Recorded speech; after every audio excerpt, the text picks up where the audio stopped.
राजस्थान पशुधन सहायक भर्ती के लिए आवेदन फॉर्म आज 31 जनवरी 2025 से स्टार्ट हो गए हैं और आवेदन करने की अंतिम तिथि 1 मार्च 2025 है।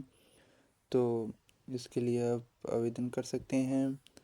क्या क्या योग्यता रखी गई है वो अभी ऑफिशियल नोटिफिकेशन डाउनलोड करते हैं और देखते हैं।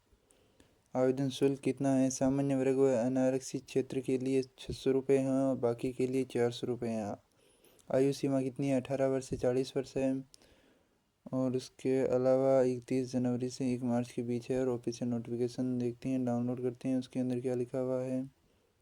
तो ये डाउनलोड हो गया है। इसके अंदर है राजस्थान कर्मचारी चयन बोर्ड जयपुर के द्वारा पशुधन सहायक भर्ती सीधी भर्ती 2024 पशुपालक विभाग के अंदर है। और भर्ती सेवा नियम कौन सा है? राजस्थान पशुपालन अधिनियम सेवा नियम 1947। पद का नाम है पशुधन सहायक और कुल पद है 2041 पद हैं। तो ऑनलाइन आवेदन होगा। ऑनलाइन आवेदन कब से कब तक होगा वो तो हमने बता ही दिया। और कैसे करना है आवेदन वो ये बताया गया है कि ऑनलाइन आवेदन करने के लिए अभ्यर्थियों को बोर्ड की ऑफिशियल वेबसाइट rssb.rajasthan.gov.in पर जाना होगा। इसके अलावा sso.rajasthan.gov.in पर भी लॉगिन करके आवेदन फॉर्म भर सकते हैं।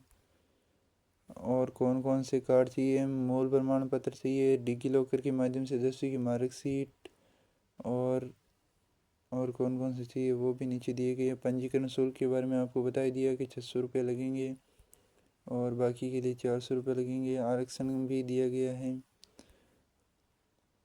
आरक्षण तो राजस्थानी भर्तियों में होता है वही आरक्षण है। भूतपूर्व सैनिकों के लिए, उत्कृष्ट खिलाड़ियों के लिए, दिव्यांगजनों के लिए। और वेतन कितना दिया जाएगा? सातवें वेतन, जो सातवें वेतन के अंदर जो वेतन होता है पे मैट्रिक्स। और पात्रता और शैक्षणिक योग्यता क्या है? Senior secondary from a recognized university and 12th pass होना चाहिए। किसके अंदर? फिजिक्स, केमिस्ट्री और बायोलॉजी के अंदर, या एग्रीकल्चर बायोलॉजी और फिजिक्स केमिस्ट्री, एग्रीकल्चर केमिस्ट्री। और इसके साथ साथ 1 ईयर ट्रेनिंग सर्टिफिकेट या 2 ear training certificate of diploma इसके अंदर लाइव स्टॉक असिस्टेंट के अंदर from A recognisation government of Rajasthan. अन्य योग्यताएं क्या होनी चाहिए? फिजिकल मांगा गया है और चरित्र प्रमाण पत्र भी देना होगा। राष्ट्रीयता तो पता ही है आपको। आयु के बारे में 18 वर्ष से 40 वर्ष है ही। और क्या है? विवाह के बारे में क्या लिखा हुआ है? विवाह के बारे में कुछ लिखा हुआ है। पंजीकरण शुल्क जमा करने के लिए तिथि है 31 जनवरी से 1 मार्च। 31 जनवरी आज है ही, 1 मार्च बहुत दूर है, 1 महीना है पूरा पूरा। फरवरी के बीच में फॉर्म भरना है। और परीक्षा का आयोजन कब किया जाएगा? 13/6/2025। 13/6/2025। कैसे होगी परीक्षा वो अभी बताया नहीं है। ऑनलाइन भी हो सकती है, ऑफलाइन भी हो सकती है। और इसके अलावा आवेदन कैसे करना है उसके बारे में यहाँ पर दिए गए हैं कि कैसे फ़ोटो अपलोड करनी है। फ़ोटो अपलोड करने के लिए दिशा निर्देश है कि आवेदक को नवीनतम फ़ोटो अपलोड करनी है। अधिकतम 1 माह पुराना हो सकता है, उससे ज़्यादा पुरानी होएगी तो नहीं चलेगी। और फ़ोटो का साइज भी बताया गया है 240x320। हस्ताक्षर अपलोड करने के लिए दिशा निर्देश क्या दिए गए हैं कि आवेदक एक सफ़ेद कागज़ पर 7 सेंटीमीटर चौड़ाई और 2 सेंटीमीटर ऊंचाई के एक आयताकार बॉक्स के भीतर काले गहरे नीले पेन से हस्ताक्षर करना है।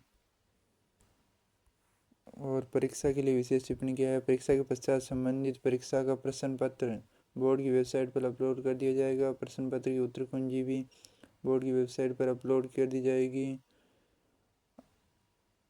वेबसाइट पर अपलोड की जाकर आपत्तियां आमंत्रित की जाएगी। प्रत्येक आपत्ति के लिए परीक्षार्थी को निर्धारित तरीके से 100 रुपये शुल्क जमा करवाना पड़ेगा। यानी कोई कॉपी चेक करवाना चाहता है तो 100 रुपये लगेंगे। परीक्षा देने के लिए आते समय अभ्यर्थी रेल और बसों की छतों एवं पायदानों पर यात्रा नहीं करें। यह भी ध्यान रखें कि बस स्टैंड, रेलवे स्टेशन, रास्तों में तोड़फोड़, लूटपाट, हुड़दंग, पत्थरबाजी, आगजनी और महिलाओं के साथ छेड़छाड़ी आदि नहीं करें। ये भी लिखा होता है क्या? आज पढ़ा मैंने तो। कोई भी परीक्षार्थी परीक्षा कक्ष या परिसर में मोबाइल फ़ोन, पर्स इत्यादि लेकर नहीं आना चाहिए। और फ़ोटो के बारे में तो साफ साफ लिखा हुआ है कि 1 माह से पुराना नहीं होना चाहिए, तो फ़ोटो का ध्यान रखना है। बाकी तो बढ़िया ही है।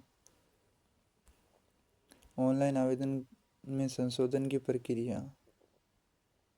संशोधन कब तक हो सकता है? 7 दिनों के भीतर संशोधन कर सकते हैं। जैसे 1 मार्च को स्टार्ट फाइनल हो गई तो उसके बाद 7 दिनों के अंदर अंदर। ऑनलाइन आवेदन प्रत्यारित करने की प्रक्रिया। श्रुत लेखन की सुविधा अभ्यर्थी प्रमाण पत्र में प्रावधान। बाकी तो ज़्यादा कुछ नहीं दिए गए हैं। नीचे दिए गए हैं पाठ्यक्रम की स्कीम, यानी कितने प्रश्न आने वाले हैं वो वगैरह दी गई हैं। कि प्रश्नों की संख्या 50 है, किसके हैं 50 प्रश्न हैं। भाग 1 के अंदर आएगा राजस्थान का इतिहास, कला, संस्कृति, साहित्य, परंपरा, विरासत और राजस्थान का भूगोल। राजस्थान पर विशेष बल के साथ भारतीय राजनीतिक व्यवस्था, राजस्थान की अर्थव्यवस्था, दैनिक विज्ञान, कंप्यूटर का सामान्य विज्ञान, समसामयिक घटनाएं 50%। और वेटेनरी साइंस के भी 100 क्वेश्चन, ऑल ओवर 150%। और 3 घंटे का टाइम। अब नीचे दिए गए प्रश्न पत्र में बहुविकल्पीय प्रकार के प्रश्न होंगे। सभी प्रश्नों के अंक समान होंगे। परीक्षा में न्यूनतम निर्धारित उत्तीर्णांक अंक 40% है। 40% अंक प्राप्त करने वाला पास हो जाएगा और प्रत्येक गलत प्रश्न के लिए 1/3 अंक काट लिया जाएगा।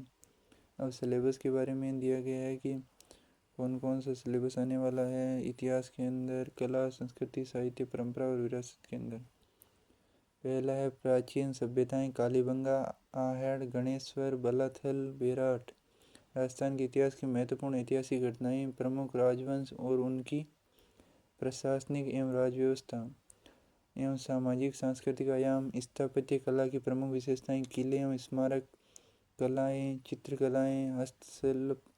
राजस्थान में स्वतंत्रता आंदोलन, राजस्थान का एकीकरण, लोक भाषाएं एवं साहित्य, लोक संगीत और नृत्य, संत, कवि, योद्धा, लोक देवता, लोक देवियाँ, मेले, त्योहार, रिवाज, वेशभूषा और आभूषण।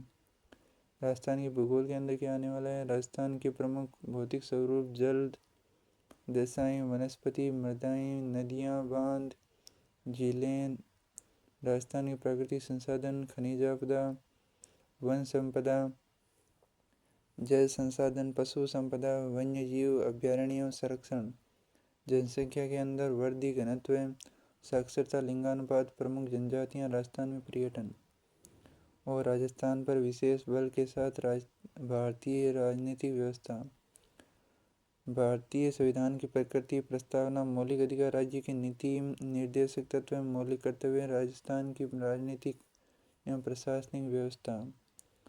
राज्यपाल, मुख्यमंत्री, राज्य विधानसभा, उच्च न्यायालय, राजस्थान लोक सेवा आयोग, राज्य निर्वाचन आयोग, राज्य सूचना आयोग, राज्य मानवाधिकार आयोग, राज्य का मुख्य सचिव, जिला प्रशासन, स्थानीय स्वशासन और पंचायती राज। राजस्थान की अर्थव्यवस्था। राजस्थान में कृषि आर्थिक विकास। राजस्थान की प्रमुख फसलें, कृषि आधारित उद्योग, प्रमुख सिंचाई परियोजनाएं, मरुभूमि के विकास की संबंधी योजनाएं, हस्तशिल्प उद्योग, बेरोजगारी, सूखा और अकाल। राजस्थान में विभिन्न कल्याणकारी योजनाएं, महात्मा गांधी राष्ट्रीय ग्रामीण रोजगार गारंटी अधिनियम, विकास संस्थाएं और लघु उद्यम और वित्तीय संस्थाएं, पंचायती राज संस्थाओं की ग्रामीण विकास में भूमिका। और दैनिक जीवन के अंदर क्या आने वाला है? भौतिक और रासायनिक परिवर्तन, धातु, अधातु, कार्बन और कार्बन की महत्वपूर्ण यौगिक, प्रकाश का परावर्तन और उसके नियम, अंतरिक्ष और सूचना प्रौद्योगिकी, आनुवंशिकी के संबंधित शब्दावली, मेंडल के नियम, पर्यावरण अध्ययन, जंतुओं का आर्थिक महत्व, रक्त समूह, कंप्यूटर का सामान्य ज्ञान, MS office, RM, R1, output device, समसामयिक घटनाएं। और भाग बी के वेटेनरी साइंस के जो 100 प्रश्न आने वाले हैं उसके अंदर क्या आएगा? Introductory veterinary anatomy, veterinary physiology and biochemistry, animal husbandry extension और veterinary medicine, minor veterinary surgery, animal nutrition, animal management, animal breeding, animal reproduction, ये आने वाला है। और एक और दिया गया वेटेनरी फार्माकोलॉजी, और लास्ट में दे दिया गया बोर्ड की ऑफिशियल वेबसाइट। तो ऐसी ऑफिशियल जानकारी प्राप्त करने के लिए हमारे चैनल को सब्सक्राइब कर सकते हैं, लाइक कर सकते हैं, शेयर कर सकते हैं।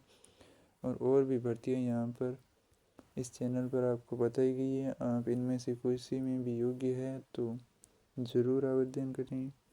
और ये भर्ती तो आज की है, 31 जनवरी से स्टार्ट हो गया है, तो फॉर्म भरना ही है। तो मिलते हैं ऐसी ही न्यूज़ के साथ। ये क्या दिया गया है, लिखित परीक्षा का आयोजन 13 जून को किया जाएगा और अभ्यर्थियों को पे मैट्रिक्स लेवल 8 के अनुसार वेतन मिलेगा। हम यहाँ से भी पढ़ सकते थे, परंतु यहाँ से पढ़ना उचित नहीं होता है, इसलिए वहाँ से पढ़ा।